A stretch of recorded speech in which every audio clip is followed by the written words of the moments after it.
Terwyl ons so sit, wil ek dat ons saam belydenis van ons geloof doen, saam vir mekaar sê, wat is dit en wie is dit, in wie ons glo, en saam met die kerk deur al die eeue, vra ek julle om hardop saam met my die apostoliese geloofsbelydenis te sê.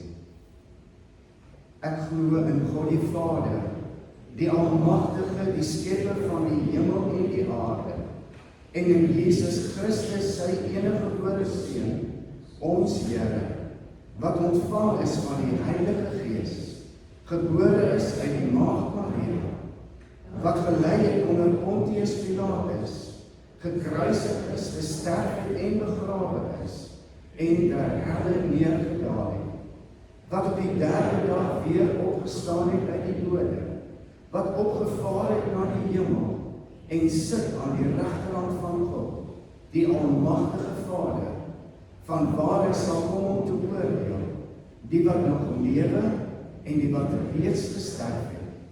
Ek glo in die Heilige Gees. Ek glo aan 'n heilige, algemene Christelike kerk, die gemeenskap van die heiliges, die vergewing van sondes, die opstanding van die vlees en 'n ewige lewe. Amen. Here Jesus, dankie dat U wat in die gestalte van God was, U bestaan op godgelyke wyse nie beskou het as iets waaraan U moes vasklem nie, maar U het U self verneder, deur die gestalte van 'n slaaf aan te neem en aan mense gelyk te word. En toe U as mens verskyn het U Uself verder verneder. U was gehoorsaam tot in die dood. Ja, die dood aan die kruis. Bewaar ons daarvan dat hierdie net woorde sal wees. Kom deur U Gees, breek U woord wat ons gaan na luister, oop. Help ons om onsself te sien, soos U ons sien. En gee ons die geloofsmoed om reg te maak as ons verkeerd gelewe het. In Jesus se naam bid ons dit. Amen.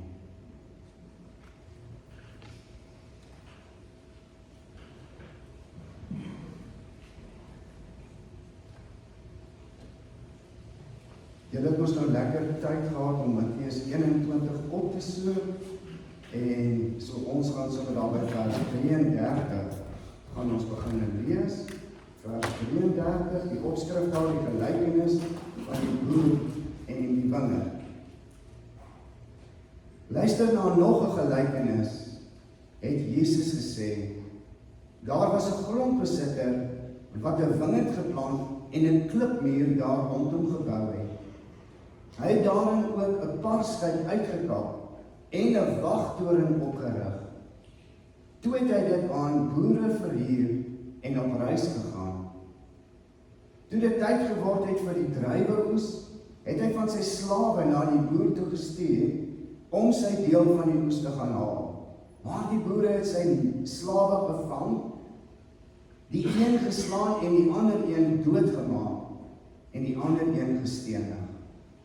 Die eienaar het toe weer ander slawe gestuur meer as die eerste, maar die boere het met hulle net so gemaak. Heel laaste het hy sy seun na hulle toe gestuur, met die gedagte, hulle sal tog my seun ontsien.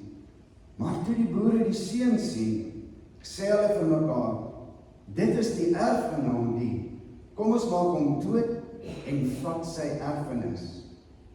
Hulle het hom toe gegryp en hom uit die wingerd uitgegooi en doodgemaak. As die eienaar van die wingerd terugkom, wat sal hy met daardie boere doen? Hulle antwoord hom, hy sal daardie slegte mense 'n vreeslike dood laat sterwe en die wingerd aan ander boere verhuur, wat hom op die regte tyd sy deel van die oes sal gee. Ons gaan net tot daar toe lees.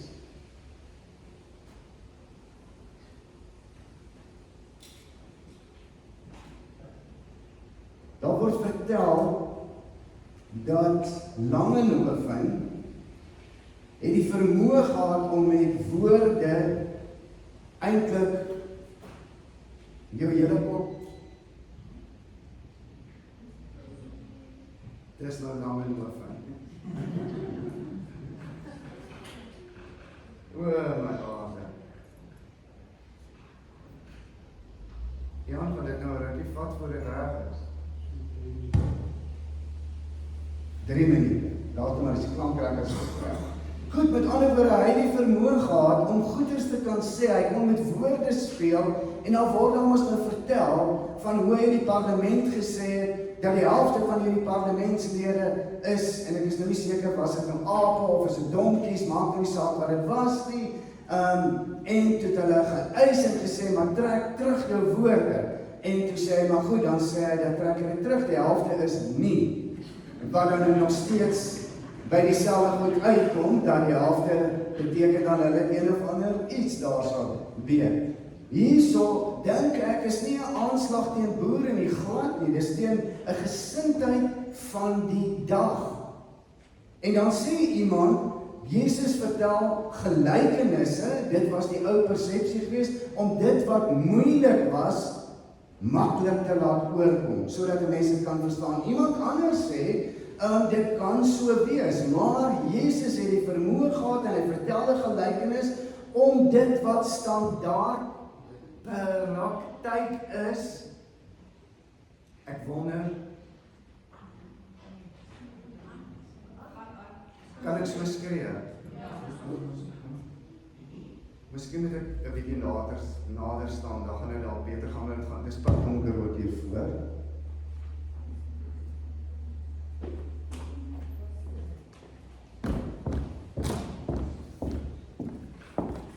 Goed, met ander woorde, wat die gedagte is as jy die gelykenisse daaruit om eintlik sê Jesus, dit wat praktyk geword het, dit wat 'n gewoonte geword het, om dit aan te spreek en dit reg te stel en dit eintlik onder die aandag te bring en te sê, maar hierdie kan nie so aangaan nie, dit moet verander. En ek dink Jesus probeer om mense of die tydsgees aan te spreek en te sê, maar dis nie reg nie, dit kan nie so werk nie. Daarom vertel hy hierdie verhaal, om eintlik te sê, maar daar's 'n vooraf geskiedenis in Israel.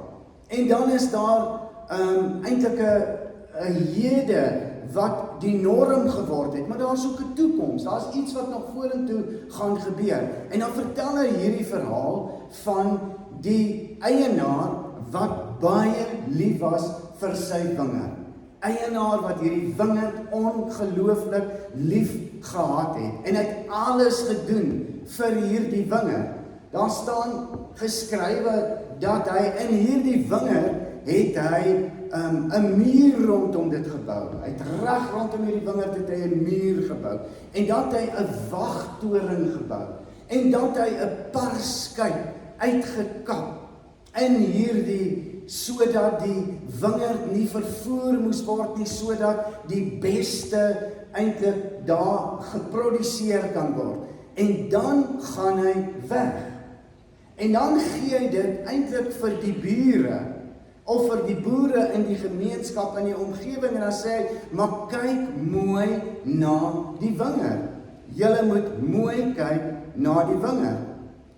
En dan is dit nou weer tyd is vir die oes. Ek wil amper sê, dis mos maar boere werk ons in hierdie siklusse, as dit tyd is dat die oes se geld moet inkom, dan stuur hierdie boer 2 van sy arbeiders en sê, maar gaan na my plaas toe, gaan daar en gaan haal dan nou die opbrengs van die oes. En hierdie boere, aan wie ek dit nou verhuur het 'n slim plan by hulle. En hulle dan, nee, ons gaan nie dit doen nie. Sê nou maar net, hierdie boer is klaar dood. En dis sy erfgenaam, vir wie hy dit graag wil gee. Nee, kom ons doen nie dit. Kom ons maak hierdie 2 dood. Dan stuur ons eintlik ons 'n boodskap vir hom. En sê, ons gaan nie betrokke raak nie, ons gaan dit nie doen. En dan dink jy die boer, maar miskien moet hy 'n tweede keer iemand stuur. Dalk sal hulle dan sag word, dalk sal hulle dan begin sê, maar dit is reg goed, kom ons steur dan jou deel van die oes uit. Hulle maak hom ook dood. En eintlik was Israel, tot op daai punt, was Israel as God probeer om te sê, maar dis verkeerd. En hy stuur 'n profeet, of hy stuur iemand na hulle toe om te sê, maar spreek hulle aan. Julle moet verander, dan luister hulle glad nie na hierdie profete nie. Die hele Ou Testament is vol van hoe hulle nie geluister het nie, hoe God hulle aanspreek, hoe God vir hulle sê, maar dis wat julle moet doen, draai weg, maak so, en dan luister hulle nie, en hulle doen net wat hulle graag wil doen. En dan stuur hy sy eie seun, en sê, maar hulle sal tog ten minste vir hom ontsag hê. Hulle sal tog ten minste vir hom bang wees. En hulle sal ten minste besef, maar hy's my erfgenaam. Hy's die enigste wat ek het, en dalk sal hulle met liefde na hom kyk. En dan besluit hierdie klomp, nee, miskien is die boer dood. En as ons nou vir hierdie seun hierdie goed gee, dan is ons op die oomblik hierdie wins kwyt. En dan is ons hierdie inkomste wat ons het, is ons dit kwyt. Ons kan nie dit doen nie. Ons kan nie die eerste 2 arbeiders het ons doodgemaak, die eerste 2 wat gestuur is om te kom kollekteer, ons het hulle van kant gemaak, ons kan nie die seun toelaat.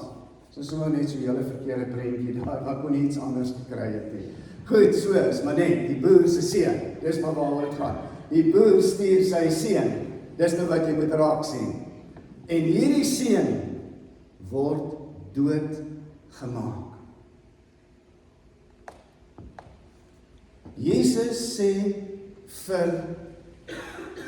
eintlik vir die volk Israel. Hy sê vir die Jode van sy tyd, hy sê eintlik moet die Fariseërs besef dat dit hulle is wat die seun doodgemaak het. Hy praat mos nou in die toekoms, soos wat hy al nader kom aan sy dood, al nader kom in die kruisiging, weet hy mos wat vir hom voorlê. 'n Paar keer sê hy dat hy gaan sterf. Hierdie is een van die voorbeelde waar hy sê dat hy gaan doodgaan. Maar iemand maak hom dood. En dan sê hy die Fariseërs is aangestel om eintlik mooi te kyk na die landbou. Maar dit is ook eintlik 'n bietjie skelm. En dan betaal hulle nie alles oor nie, maar hulle sit 'n paar 'n bietjie van dit in hulle sakke in. En hulle verryk hulle ook maar op 'n manier self. En eintlik was dit in die hele geskiedenis van die kerk ook so, dat na Jesus se hemelvaart, en die kerk is op pad om hierdie wonderlikste nuus ooit te gaan vertel, dan maak die kerk partykeer geld.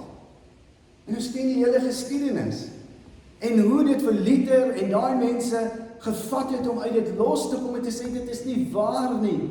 Jy kan nie met geld kan jy nie jou verlossing koop nie, jy kan nie jou vergifnis koop nie. Daar's een manier, en die Bybel sê een manier, en dis Jesus Christus.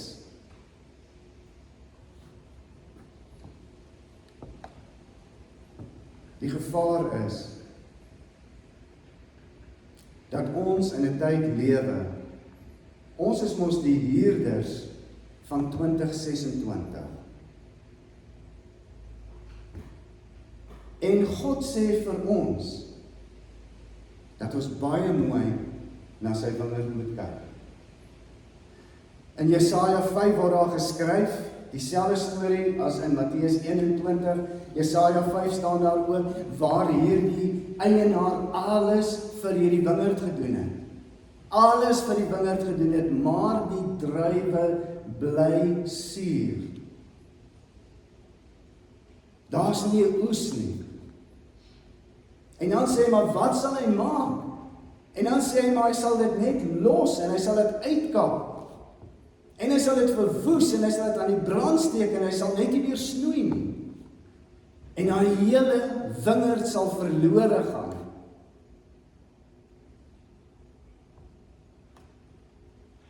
As ons die verantwoordelikheid het, en as ons in lydenstyd luister na hierdie gelykenis, en as ons weet, dis die geskiedenis, dis wat gebeur het, mense wil nie luister nie, Jesus sê, ek gaan doodgemaak word, hy sê vir die mense van sy tyd, dat hy gaan sterf, en hy is die eienaar se seun, en julle gaan my doodmaak, maar niemand verstaan dit nie, en niemand sien dit nie, is die gevaar, dat ons kan huurders wees, ons kan in 'n tydsgees wees, waarin ons mekaar ook nie meer aanspreek nie, waarin ons nie meer hierdie goed luister nie, ons wil dit nie hoor nie, want ons wil nie verkeerd bewys word nie. Ons wil nie aangespreek word dat ons harte op die ou einde nie reg is en voluit aan God behoort nie. Ons sien nie kans om terug te draai en te sê, hierdie Jesus wat vir my gelei het, wat vir my swaar gekry het, wat vir my gesterf het, hierdie seun van die eienaar het betaal.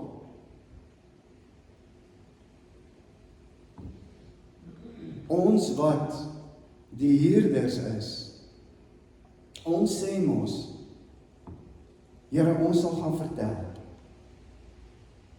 Ons sê mos, ons sal u woord lees. Ons sê, ons sal dit vir ons kinders inskerp. As hulle gaan slaap, as hulle opstaan. Ons sê, ons sal die deel van die oes vir u bring. Ons sal dit gee, Here. Ons sê, ons sal bly wees oor die herder. En ons sal bly wees oor die seun. En ons sal dankbaar wees dat hy gesterf het, sodat ons kan lewe. Ek wil hierdie vraag vra. Is ons sulke rentmeesters van die wingerd? Is ons dankbaar vir die een wat betaal het en wat doodgemaak is, sodat ons steeds ons oeste kan hê, nie noodwendig materieel nie, ook geestelik. Ons leef in 'n tyd waarin die wêreld vir ons voorskryf en dikteer en sê wat ons moet glo, hoe ons moet optree, wat ons moet bywoon. Ons help mekaar om te sê, dis nie so ernstig nie. Wat sê God se woord? Hy sê, as jy my bely voor die mense, sal ek jou bely voor my Vader.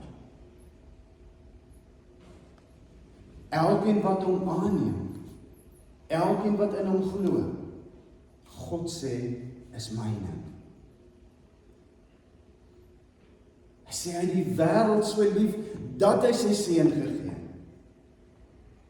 en dat ons nooit verlore sal gaan, as ons dit doen.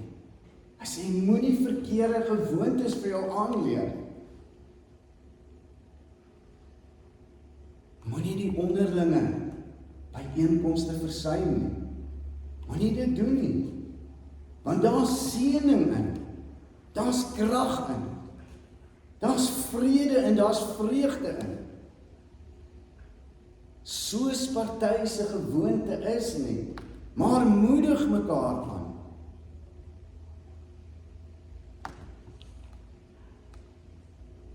Ek wil afsluit en vra, is ons betroubare huurders? Is ons betroubaar in die tyd waarin ons leef? In lydingstyd, wanneer ons weer dink oor dit wat Jesus gedoen het. Hoe lyk ons lewens? En as die eienaar kom en die woord sê, verseker gaan hy kom, sal ons skaam wees? Sal ons bly wees? Net jy kan dit antwoord. Amen. Hemelse Vader, as ons dink aan hierdie gelykenis van die boer in die wingerd, verstaan ons presies wat U vir ons wil sê. Ons weet dat U die wingerd baie lief het. Ons weet dat U die beste uit hierdie wingerd wil hê. Ons weet dat U alles gedoen het sodat daar goeie vrug sal wees. En tog gebeur dit soms dat daar nie vrug is nie, dat die druiwe suur is, dat dit onbruikbaar is. En vanoggend kom ons en ons kom lê ons lewe voor U. En ons vra vir U, Here, soos Dawid gebid het en gesê het, deurgrond my, o God. Wys my, toets my, Here. Is ek op die verkeerde pad en lei my dan op die regte pad? Miskien is die druiwe van die wingerd van ons lewe suur. Miskien het ons U nie meer so lief soos wat ons U lief moes hê nie. Miskien is ons net nie meer so dankbaar nie. Miskien dink ons suksesse kom ons toe, dis ons wat so goed is. Miskien vergeet ons wat U vir ons alles gedoen het. Maar as kom en ons kom vra, as ons dink aan die pyn wat Jesus deurgemaak het, onskuldig, onverdiend, en die arrogansie wat mense gehad het om te sê, ons was ons hande in onskuld, en wat hulle sê, dat die bloed van hom kan op ons en ons kinders, ons sal instaan vir dit. Vergewe ons as ons ooit so gesindheid het. Ons kom gee ons lewens, ons kom wy ons toe, ons kom vra U, Here, help ons om in dankbaarheid elke dag te lewe. In dankbaarheid dat ons sal vertel,